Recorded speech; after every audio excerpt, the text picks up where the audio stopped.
Hey everybody, welcome to Eyes On, conversations with Hollywood filmmakers. Tanner, who do we got today? We have Garrett O'Brien. He is a director of photography. He's done so many things, lots of music videos. He actually has 2 films coming out this fall. Waltzing with Brando and Bad Man. Bad Man, Yeah. yes. Anyway, it's a great conversation, a lot of fun things, a lot of, just work in general, work ethic, how you work with others and communication. So, give it a listen. Well, hi Garrett. Hi. Welcome. Thanks for joining us on Eyes On. Yeah, thanks for being here. Thank you for being here. Thank you for having me. That's what I meant to say. Yeah. We were talking earlier about how we first met. You actually came on a short series we were doing for Warner. Was that? No, that was ABC. that was ABC. Yep. And you actually Called the off season. That's right. But you actually came in and replaced a DP that we unfortunately had to replace. But I didn't remember that you didn't bring your whole team on. You landed in a pre-existing team. I think it was day 2 or 3, and had to pick up the reins and roll with it. You talk about shrinking prep. Like that was Like 2 no hours. Yeah, I think Gotta go. We managed to have like a weekend off to have like 2 days of prep after coming in for the one day of just kind of catch up. But yeah, I mean that's a really great example of really needing to focus on communication, because when you have your own team, there's a shorthand that's very easy to come by, and I'm sure, of course, in filmmaking we all have shorthand, and there's some of it that's very universal. But there's certain aesthetic choices or ideas that a lot of your team will already know in advance. Like my team knows that I really like to pick the frame exactly. And the second my iPhone comes out to frame, it's, tape measures coming down and tape's getting ready to land that mark. Yeah. And so it's a matter of like, okay, they don't know all those things. What are some of the elements that I would normally expect? I have to now communicate that. And I think that never goes away. You always will have to go into an environment at some point in time in your career and work with new people you haven't worked with. I think that's becoming more and more common as, work is not always in Los Angeles. I mean, the last time I've shot a movie in LA was 4 years ago. Commercials I get to do here, but it's pretty rare. And so having to focus on learning new things and learning how to communicate very succinctly. Yep. Because, prep windows aren't as long as they used to be as well. And you need to be efficient. And that was, I don't know, how long ago was that? 8 years ago? Many years ago. But Yeah. we've worked with you since Yeah. because we had I just remember how great you were hopping in right in the middle of it and keeping the ship going, not only keeping it going, but in a way that it needed to go. Yeah. So then we brought you on another. And so we've worked 3 times together, which Yep. speaking to how many different people, that's actually kind of rare. Yeah. To have the luxury that people's availability is, they're open, the schedule all works out. So, Well, and it's always not always up to us too. Well, It's like 100%. there's other things that we There's could have brought many you factors. in for, but it's like the DP has or a director has a DP that they want to use. Right. Or studio doesn't sign off. Or there's always a myriad of reasons to hire or not hire somebody, and it often has nothing to do with talent. no, Yeah. unfortunately it doesn't. Yeah. A lot of who you know. Yes. and stars aligning. So it doesn't even know who you know. It's just a matter of what Yep. project it is. But it's the more people you do know. Like that, I was talking with someone the other day about this, that it's so important. Even the jobs you don't get. Like, for example, I was up for a really big opening credits for a Netflix show as a kind of commercial type job. And it was a monster job. I mean, it was huge. It was... Could be kind of fun. Yeah, I mean, it was, techno cranes, and like it was Yeah. a big show that came out on Netflix, and I did not get the job. A really super talented DP who's, Ava Brokowski got it, who's, she's won Emmys. She's like, I was like, I'm even competing against her. Like, this is incredible. Yep. But just for It's an honor to lose a job to you. if I'm going to lose to her, that's winning every day in my book. Yeah. But it's my name getting in front of other people that hadn't been there before. So when it's the 3rd or 4th time, and it's, that is... the stars are aligning where it is the director that I know, and they go, oh, Yeah. Garrett, I know their work. I love, like, they're almost giving themselves their own satisfaction of going, oh, I've been a fan of their work for a long time. That's an easy yes for me. Right. That's the way I try to like think about it, because it's so easy to go negatively about like, oh, I didn't get the job. There's a lot of that happens quite regularly. So you got to try to find ways to like, what's the positive? Okay, I'm up for an opportunity here that I've never even had an opportunity before. How did you find this career path to begin with? Like, did you want to be a DP? Did you want to work in film? Yeah, I definitely had no idea that this was even a possibility. I grew up in Southern Maryland, outside of DC, and I thought, I was going to go to college, go to business, the family business, and What was the family business? real estate. Okay.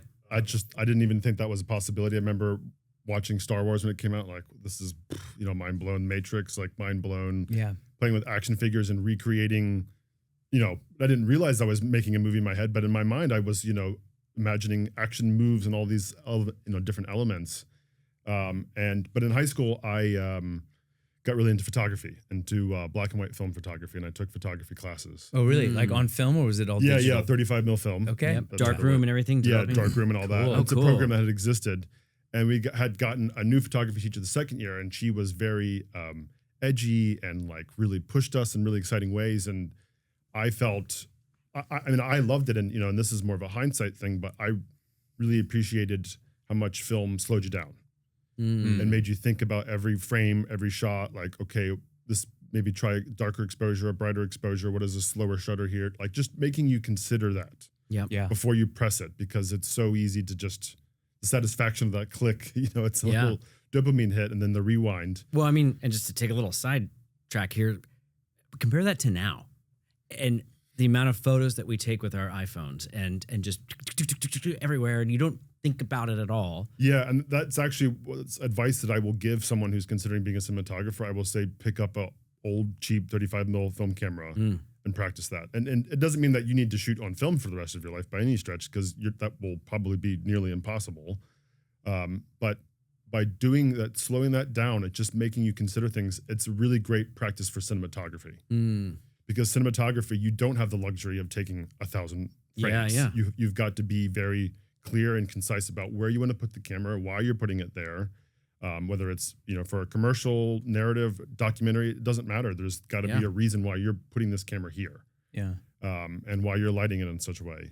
But what was fun about that photography teacher was that they pushed me so much that I wanted to I pushed the school to give me a third year of a photography class. And I was fortunate enough that my dad, even though he's not a photographer by trade, he was very into medium format and large format photography. And so I got to basically steal his large format 4x5 Oh, he camera. had one. It wasn't like he was just a fan of large format. He owned that. one. Yeah, he actually like kind of collected a few of them and would shoot with them from time to time. But that's setting it. You have to use a tripod. You're putting the cloak over the top and talk about like really thinking about a shot. Yeah, I mean that's there's so much effort and just you want to make sure that focus is perfect because your negative is huge. And so that's what I did for my third year was I did that in a large format photography, and I ended up doing a series on like barns in Maryland. And did you show it somewhere? Yeah, at the end of our year we had a art festival. It's for me that was really interesting because I played sports my whole life. I never won any awards, never MVP or anything like that, and I was just doing photography for fun. And all of a sudden I like won the best like award that our high school offered for that year for doing that, and it was just like, what? Okay. Yeah. But even that wasn't enough to make me become a filmmaker. I went into, college and undergrad, and I just thought, again, business and so on. And but I did a semester abroad in Dublin, and that rewired my brain, not just creatively or anything, but just as a human being. I was like, oh, I don't know anything about the world. It's a much bigger place, and it's really interesting. And I did take a film and video class while I was there, and it was a really fun project that they did, which if I ever taught, I would totally do this. But it was everyone had come up with an idea in the class, and then you present your idea, and then everyone would vote the idea, and then you make that. And very simple, like, just shot in the room in which you're in. And we all did it, and we shot it. And the the teacher at that time, again, another great teacher, he just really pushed me to be like, you're pretty good at this. Like, have you ever considered it? I'm like, oh, that's funny. No. And then just in that time being there, I was like, well, what if I did pursue this? What if I did get into this? And so I was open to it, but it wasn't until I got back to school and I got into snowboarding and did a snowboard documentary. And that's when it was like, okay, I'm addicted because I shot it myself. I cut the whole thing. I was learning Final Cut as I was editing it. And then I got my school to allow me to have a premiere there. And it was called Get the Gist. It was about snowboarding, but not just about tricks, but why all different types of people. What'd you shoot it on?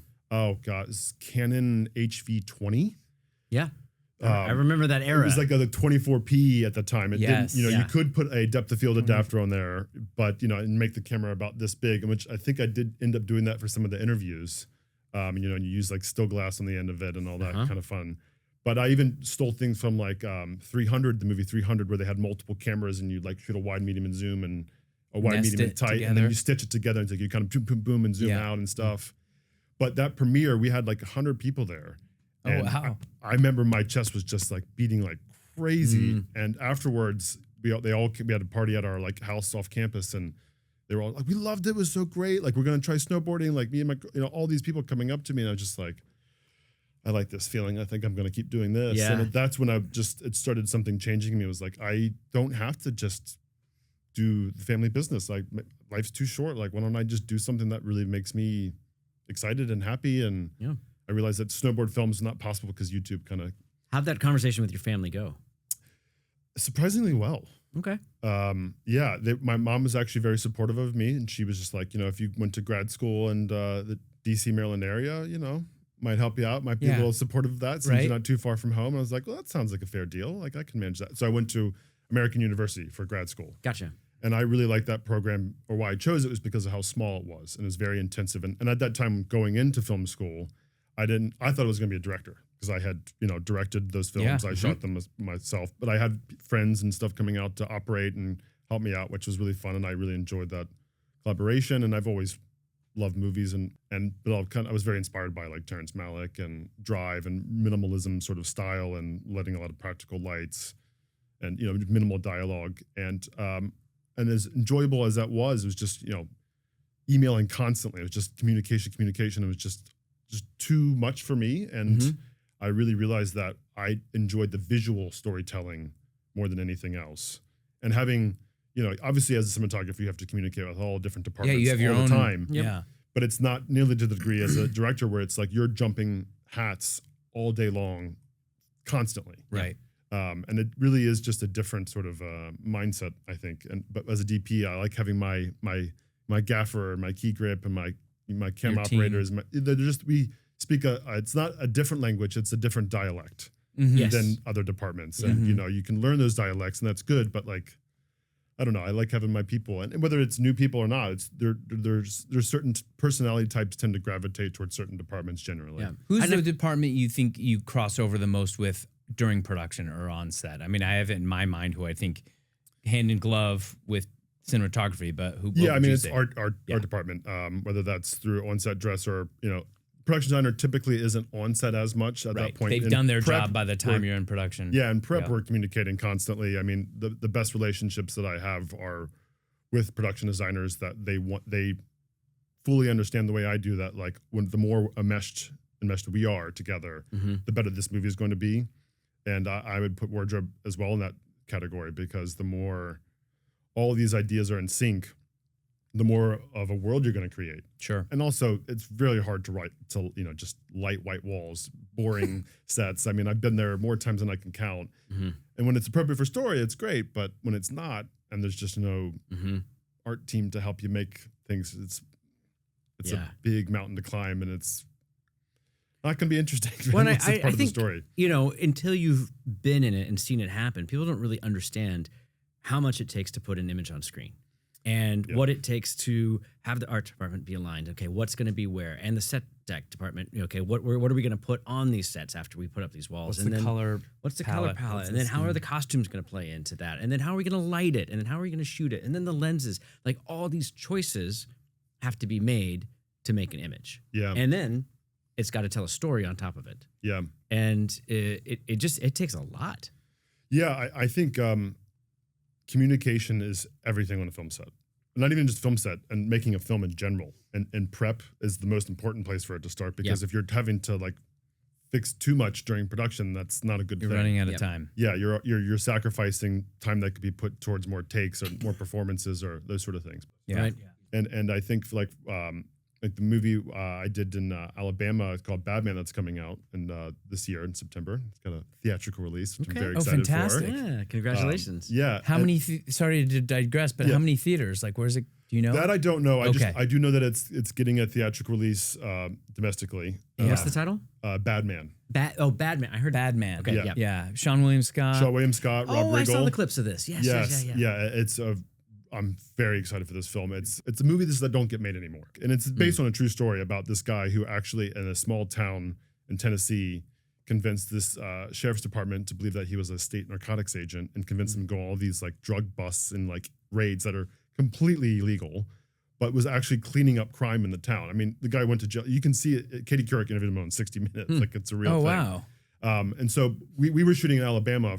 The play is Tennessee, but we were shooting in the wintertime. And, you know, I was, you know, the director was really adamant about trying to go desaturate. I'm like, okay, well, let's, you know, it's always a conversation. And for just me. desaturated for people who don't know what that means. Just lacking vibrancy of color, right? Yeah. Like just, you know, and it's always, it is a great point because, you know, one person's desaturated is another person saturated. And Right. so like, it's a matter of, you know, we need to define these things. What is desaturated? And one of the points I like to bring up is, are we going to, you know, can we go desaturated from the production design through the wardrobe and allow, you know, how much in camera do we need to be desaturated? Right. Because if we can pull those elements down visually, then we can allow, you know, things like skin tone to still pop and look really gorgeous, but it doesn't mean that they need to be, you know, the most saturated version of that. We're not like, you know, it's because it's playing as wintertime and, you know, down south and east. And so the nature of that environment is already very dead. Everything is brown. There's no green anywhere. And so it already has these sort of, you know, earth tones to them. And so immediately it was like, as soon as I got there, and I had got there before, production designer and wardrobe has like, you know, started sending them photos of the environment. It's like, we can go desaturated here and still keep color in people, because it is a comedy at first and then it's a drama second. So you sometimes having a little saturation can allow you to, like a Quentin Tarantino film, like his films have beautiful filmic saturation. Yes. Right. And they kind of allow you to go like, okay, this isn't real life. Right. But I'm like, this is a movie, like a magical movie. And so I'm allowed to kind of suspend my disbelief for like a little bit in this world. Yeah. But it's through how well crafted that world is that it doesn't allow you to see the seams of it. So you drop into it and it's as fantastical as it is. It's great because of that. And that's what I think we did so well for Badman, is that we made a world down there. And we were able to push more saturation back in the grade. And our dailies, we had more desaturation. We pushed more filmic saturation back in the great, because we found that we did such a great job with production design and wardrobe and, you know, lighting wise. That like, you were able to push it. yeah. And like part of our thing was we wanted, as the story became more outlandish and more ridiculous, that we wanted to start very grounded and then become bigger and bigger and bigger. And so by the end, it almost feels like, you know, we've got hard moonlight backlit with atmosphere. And, you know, like there's like the cabin light coming, you know, from this space is vibrant orange and a very blue-green moonlight that's, you know, the beginning of the film, if you were to put those images side by side. Those like two different movies. Yeah, but by the course of going so slowly and so, you know, over the course of it and through production and in post, implementing those ideas, that it became bigger and bigger and bigger. So it feels like this, you know, because life is weird like that. It's for sure. You can start somewhere that feels like one small decision and, but, you know, the snowball effect. Yeah, the snowball effect. 3 days later, and then all of a sudden, you know, you've got guns pointed at your head, and how did I get here? Right. Yeah. You now, know? you had said before that, you know, you have often taken on the role as the color grading. You've been able to, was that one of the films you actually graded yourself? Yeah. Yeah. So that's when you want something very specific. Yeah.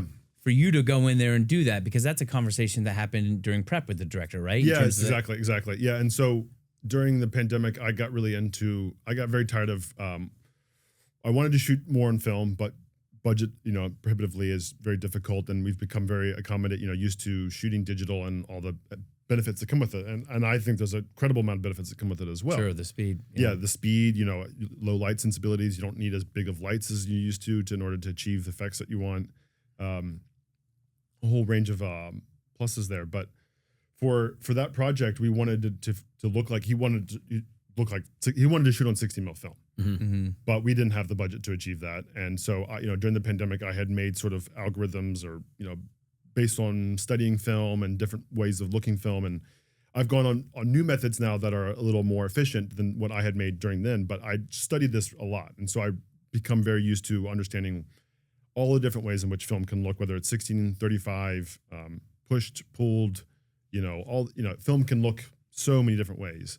And so I wanted to really apply that here. And like, did you pick the stock of film? That so it was like Kodak 5207. Okay. And then we also did we decided that 250D and 500T 16mm stock was too much grain. And so instead we did 50D, but we had the benefit of shooting 50D grain, but we can make it look, we can shoot at 2500 ISO on the Venice 2 camera.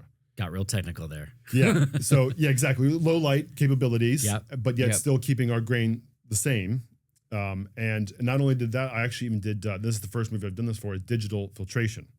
And if you talked to myself 5 to 10 years ago, I would have scoffed at digital filtration. No way. Not in camera? How dare you?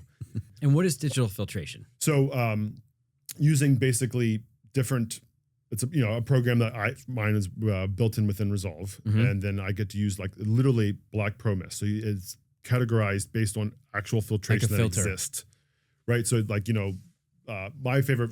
So like a filter that you used to put on a lens. Yeah, not only that you can choose different strength filters, like it's giving you black pro mist, quarter, half, but not only that, but even the focal length equivalent of what that is. Yep. So you could go in and change it. I sometimes do that, sometimes don't. Like it's depending on how authentic you want to be versus like consistency. Yep. Because if you were to be on 100 mil on a quarter filtration versus a 25, I mean, those are wildly different looks. Is there a black nylon stocking filtration? I believe so for the one they have. Yeah, they have behind the net ones. It's pretty incredible. I mean, and have I told you my nylon stocking story? It was Diane Michael Chapman. Keaton? Yeah, it was a Diane Keaton movie. And I think Michael Chapman was or Michael Ballhaus. Chapman or Ballhaus? One of the Michaels. Yeah.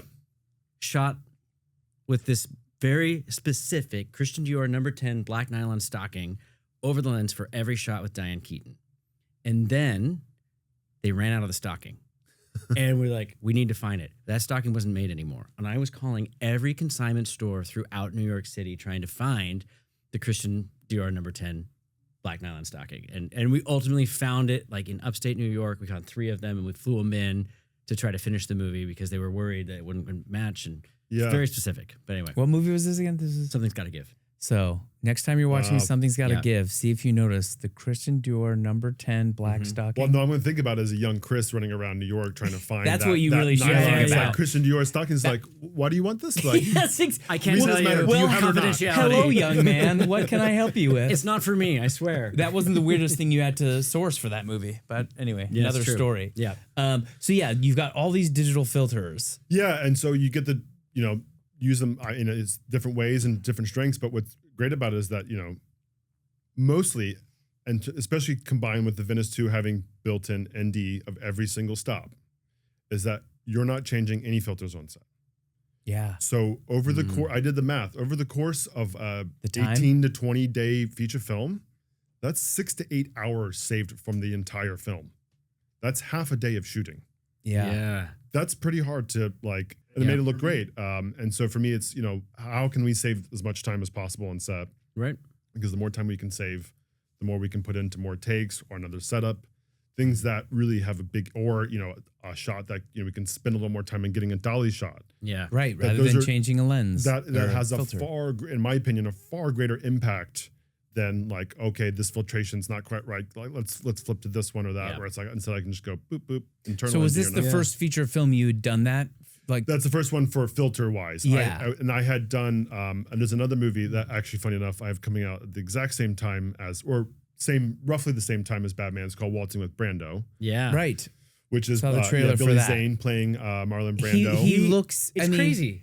Chris was like, I thought that was scenes of The Godfather. It is crazy. It is, I mean, Billy Zane plays Marlon Brando. yes. Looks just like him. Just like him. I mean, it's It's the combination of the incredible hair and makeup team, Yeah. and genetics. It's the combination. Well, the of way those two- his face kind of is naturally built, and then the third thing I tell you is his performance his is voice that as and- well. And what's really exciting about it is that it's not a movie about the serious Marlon Brando. It's actually a movie about the fun Marlon Brando. yeah, That a lot of people don't really know about, or like his weird quirkiness and like.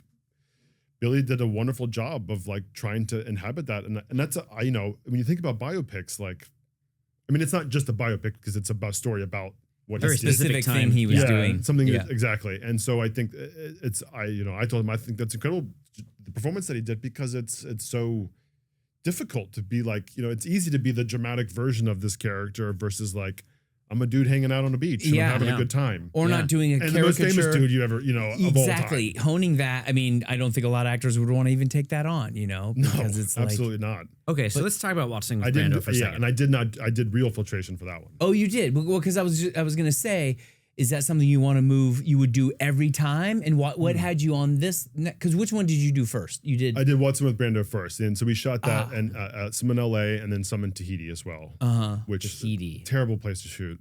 Yeah, I've heard it's great Yeah. to shoot there. I've heard it's rough equipment wise and everything. Yeah, getting stuff in. it's you know, they certainly don't, like for example, Fiji has like a bigger filmmaking network. Like there's not as many tools and that sort of Australia's stuff. not too far. Yeah, and Fiji was originally being talked about at a time, but even though the story does take place in Tahiti for those reasons.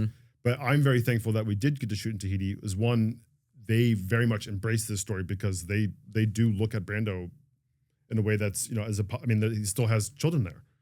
So that's where his island was. Yeah. Gotcha. It's Tahiti for Tahiti, which is real. okay. Yeah, There's we all- actually got to shoot on the actual island of which they were trying to build this like ecologically friendly resort that the scientists would come and study.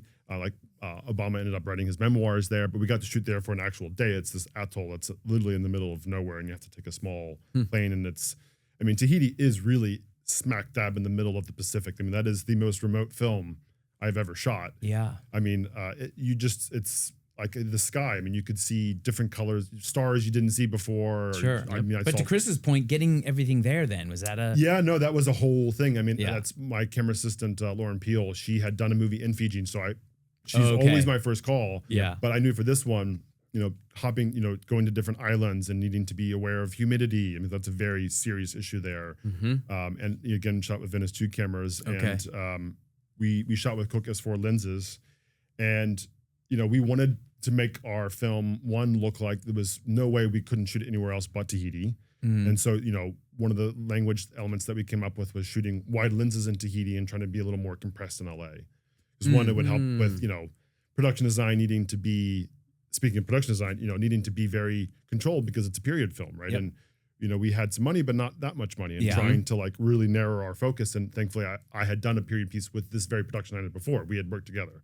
And so him and I that was one of our best elements of doing that film, was our production design being so focused and controlled. And Yeah. But once you got to the palm trees, you could open up because palm trees remained the but, same. you know, and it's like there was some sort of newish thing there, like, okay, like let's just make a choice VFX wise to remove that because like we want people to be like, oh, there's no way they shot this on a volume. Like this is in Tahiti. And the other side of it is that Tahitians are you look very unique to themselves. Like you can't go to Fiji and double extras for Tahitians. They do not look the same. Yep. Oh, wow. Okay. And so it's very, you know, for me, that was another great thing. And then also the other element too is that like we had a lot of local crew. And so, you know, they were able to share lots of like real authenticity of like pronunciation for certain things. That's handy. That's useful. Or like, you wouldn't really say that there. You would really say this. Mm-hmm. But it was also, you know, a language barrier as well, because French is the #1 language there. And while English is common, not everyone speaks that. And my gaffer spoke some English, but not fluent. But by the end, you know, we were developing like, you know, and I love that. Like to me, it's like to go someplace where, you know, you can learn a new culture, and especially one as beautiful as Tahiti. I mean, absolutely, like the color of the water, and that was a big part of our conversations, like getting those blues and those greens across. And but at the same time, we wanted it to look as if it was shot in that time. Yeah. With like a little bit of sweetening for today, you know, like letting those blues like really sing. And because if you were to have shot film stock at that time and developed at that time, it would be more washed out compared to how film is now, where it has a lot more control and the processes are much better. Right. So we kind of did a little bit of sweetening there. But, and you also had to, I mean, from the trailer, you had to recreate scenes from The Godfather. Yeah, and that was really tricky. They had to do all the, you know, pulling side by side examples of all that, and trying to make that like, you know, again, really, that was LA. I'm assuming, right? And again, that's, you know, our production designer Michael Clausen, like him, like, you know, getting the lapel. I mean, it's the most recognizable carnation? movie. Yeah, like getting the depth of that being just correctly, you know, like the blind's just right, like how much it's just there's so. But that like, was so dark. I remember hearing something that DP just shot everything so dark, right? So contrast. Yeah. Yeah. So like, he's the Prince of Darkness. That's his nickname. yes, that's right. Yeah. So you were like, well, that must have been a blast to be like, okay, now I gotta. That was really exciting, and I really enjoyed that. But for me, that wasn't nearly as fun as shooting at Tahiti was. Okay. That's because it's like you get to like. You're not trying to recreate something. You're trying to you get to be as expressive as you want to be and enjoy that. I want to ask a little bit about your process. So when you get a script, and then we can use Waltzing with Brando as an example. Yep. Talk to me about how you read a script and what do you read a scene and think about like, oh, I could do a dolly here, I could do this or that. I mean, where does the job of the director split from the job of DP? Well, it's probably multiple passes, right? Yeah, I mean, of course, That's the big one. Is the first read is always just story. Like I just want to like, how do I connect with the story or do not connect with the story? That's the first one, and I really try to shut that cinematographer brain off because inevitably it comes up. Like, oh, that's a you moment. just gotta take it in at first. After that initial conversation, then it's going back and reading the script 2 more times, and then at that point, ideally you're hired, and then what I do is a script breakdown. And that's extremely time intensive. It's kind of like I equate it to cramming for an exam, to where you're doing a breakdown, and in that breakdown, and I stole this from a famous cinematographer. I can't remember his name right now. He did the Charlize Theron movie where she dressed as like a monster. Can't remember his name, but he does this and he does a breakdown, and I took it from it. In that breakdown, it's like scene header, day, night. Page count, basic synopsis of that scene, and for every single scene, and then you do a why is this relative to the story? So like usually it's where you're coming from and where you're going, and then what's the key thing here for me as a cinematographer, whether that's a technical thing or story thing, and then a technical notes, whether it's a lighting thing or a camera. It's like, okay, this is a still scene. Like the next one is when he's gonna have a big blow up. Yeah. So it's really important that we stay small here so that we leave room for that to go big later. Or if it's any interdepartment notes, visual effects or art or whatever it is, or stunts, like there's a driving car in this scene. So it's like my little like blueprint for the entire movie. Yeah. And then I can take those scenes, and I learn the movie inside and out through doing that process. Well, of course. That's like, and does every DP do this? Probably not. Yeah. It's like what a line producer does, or an AD. Totally. Yeah. But I love the entire breakdown. What is this? How do you enter the scene? How do you exit the scene? What does that play into the story? I mean, all of that because to me is a very different way of looking at it. Yeah, and this is an interesting thing because I have heard, obviously I'm a cinematographer and I work with directors, so I don't work on other sets that are not mine. But I've heard from director friends that whether we can't do a project together, and they go, oh, this cinematographer didn't care about story at all. Like they just wanted to be like, what's the next shot? And they weren't a collaborator in that process of like for me, like I want to be involved in that process because one, I know how difficult making a feature film is. Yeah. And as a director, you need people to lean on. Yeah. Because you're inevitably going to get to a point where you're spent. You don't know what to do producers next. Come be like, hey, so that location we're supposed to go to tomorrow, that's gone away. Yeah. And we need to figure out a creative solution to that. And it's just like, blah, you know, and but there's still the rest of the day it's got to get shot. So, they're trying to creatively solve that. And especially on independent films, I mean, that is commonplace. Par for the course. Yep. Yeah. And so needing to be that foundation where you can lean on and be like, hey, these 2 shots here, if we can combine this with $1, or these 3 shots if we do 1 dolly move here, it's more impactful, and we combine 3 setups in one, and this can save us 20 minutes. Great, I got a problem solved. Do that, and so that's really valuable tool. And I was getting me thinking about how do you retain kind of a consistency in terms of the tone of how cameras, whether it's all static, whether it's moving, especially when you're solving a solution like, well, we'll just do a dolly shot, we'll get 3 in 1.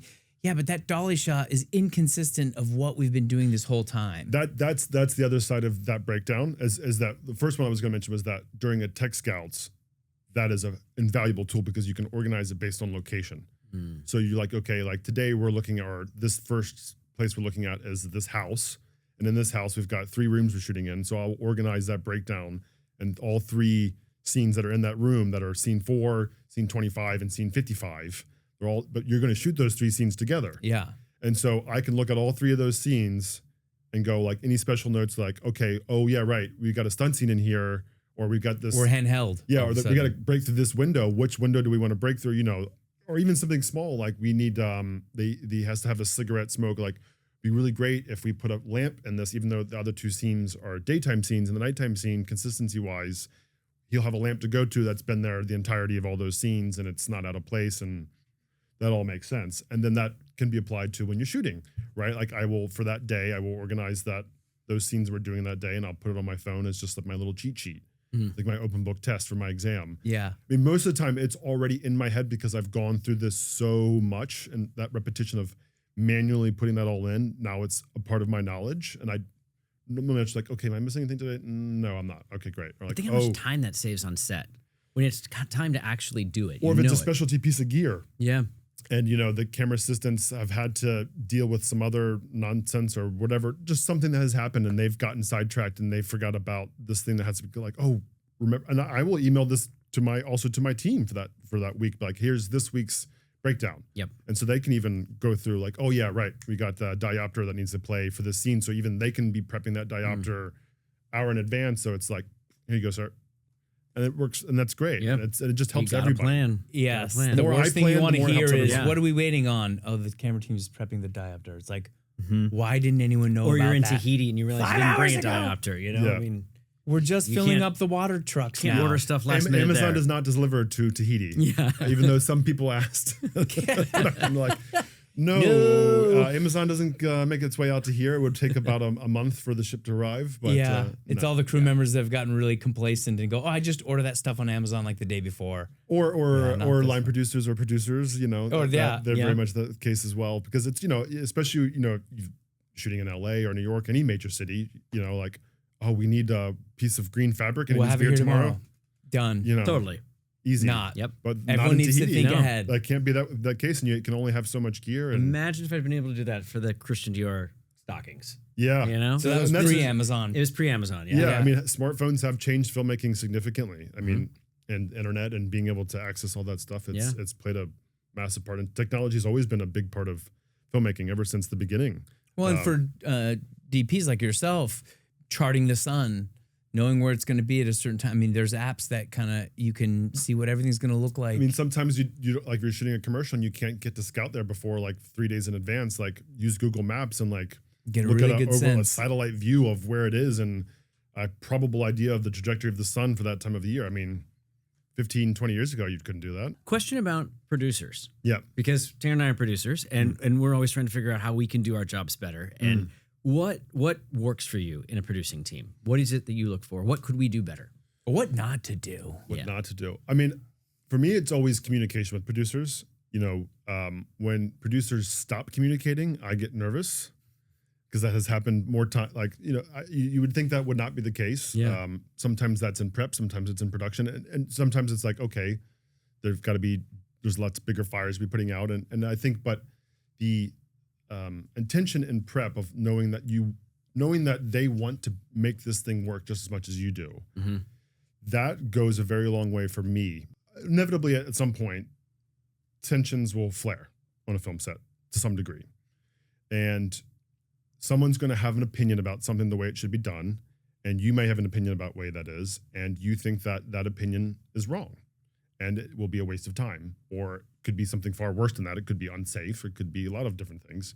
And so in a particular situation where I was on a project, this was more of in post, but this, on an email chain, a post supervisor said, like, this is basically said that the way I wanted to do it was stupid and that they should look to do it this way, and that I'm being, in so many words, irrational way of doing this. And that, of course, made me very angry because This is a post-soup. yeah, and it was on an email chain with everybody. Mm. And so it's like, okay, you're personally, it feels Yeah. like this feels like a Calling you personal out on the attack. group thread. Yeah, it was just, but like, you know, in so many words, it wasn't like being very direct, you know, but it was the way I summarized that through reading that email. Yeah.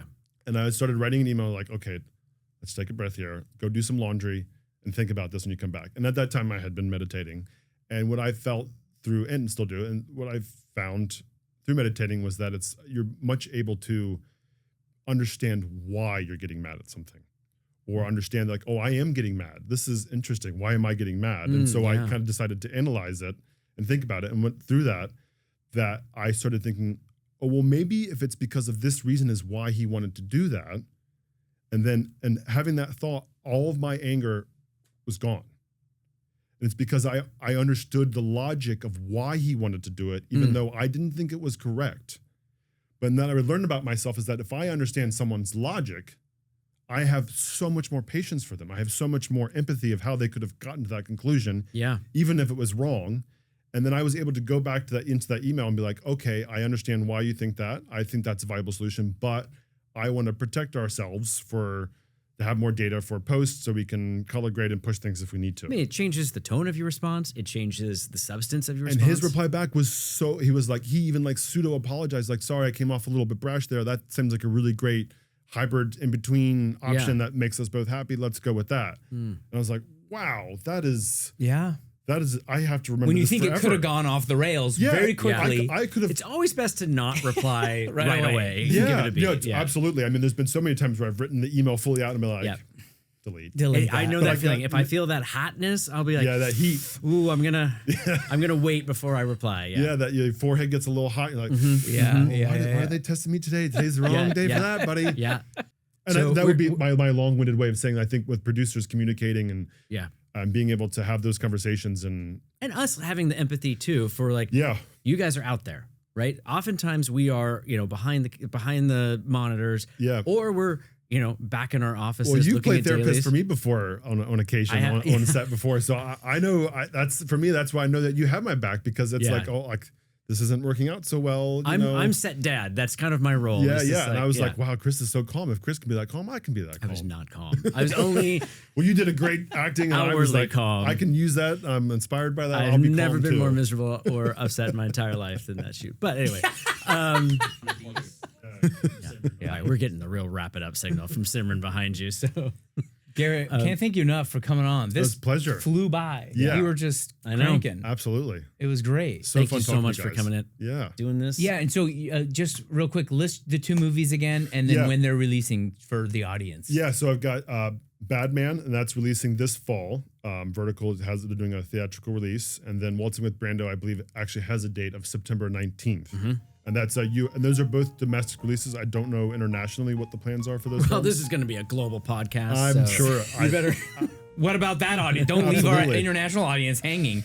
Check it out. Yeah. Thanks again, Garrett. Hey listeners, if you've got a burning question for Chris, Tanner, or one of our amazing guests, we want to hear from you. Slide into our DMs at Eyes On Podcast on Instagram, and we might just answer your question on our season finale wrap-up episode. Thank you so much for listening to Eyes On Conversations with Hollywood Filmmakers. Eyes On is hosted by Chris Hanada and Tanner Kling and produced by Simran Porwal Johnson and Jonathan Mizrahi. The views, opinions, and comments expressed by guests on this podcast are their own and do not necessarily represent the views or opinions of Retrofit Films. This podcast may include copyrighted material used under fair use provisions. All copyrighted material remains the property of their respective owners.